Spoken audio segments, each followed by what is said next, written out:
Chers amis musiciens, téléspectateurs et internautes, salut! Aujourd'hui, je parlerai de l'enregistrement d'un album. Nous étions en octobre 2007, je me souviens encore comme si c'était hier. J'étais surexcité par l'enregistrement de mon premier album solo. Tout était prêt et ce moment tant attendu arrivait enfin. Je m'étais couché tôt la veille afin de reposer ma voix. Mes guitares avaient été nettoyées et accordées. J'avais même repassé mon t-shirt bleu que j'aimais bien.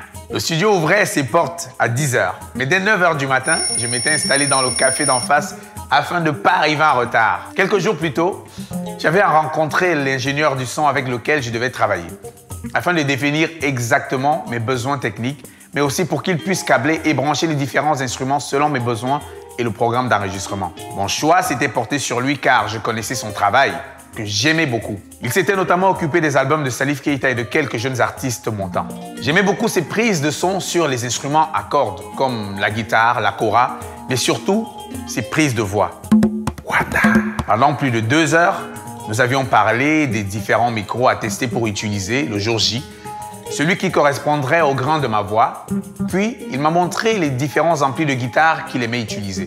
Il avait été à mon écoute, me suggérant de nouvelles idées de prise pas toujours conventionnelles.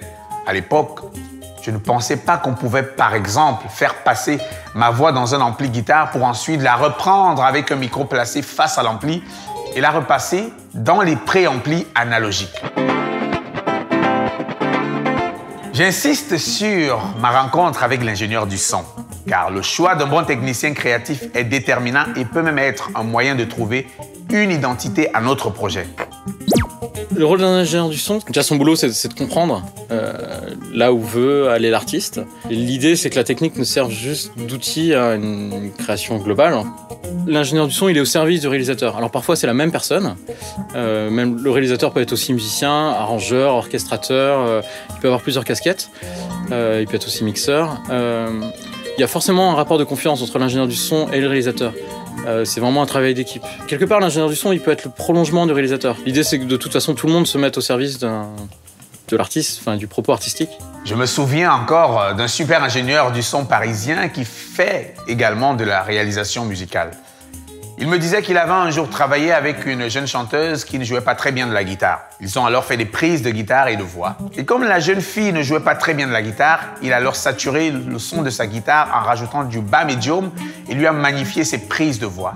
Ce qui a créé un contraste faisant le succès de l'album, sans oublier bien sûr la qualité des mélodies. Aujourd'hui, de plus en plus d'ingénieurs du son sont aussi réalisateurs, car la réalisation d'un album peut aussi être basé sur le traitement du son.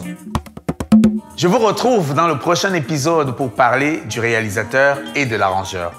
Mon coup de cœur de la semaine est l'artiste Anka, que je vous laisse découvrir ou redécouvrir. Bonne écoute et à très bientôt. Bisai. Bye bye.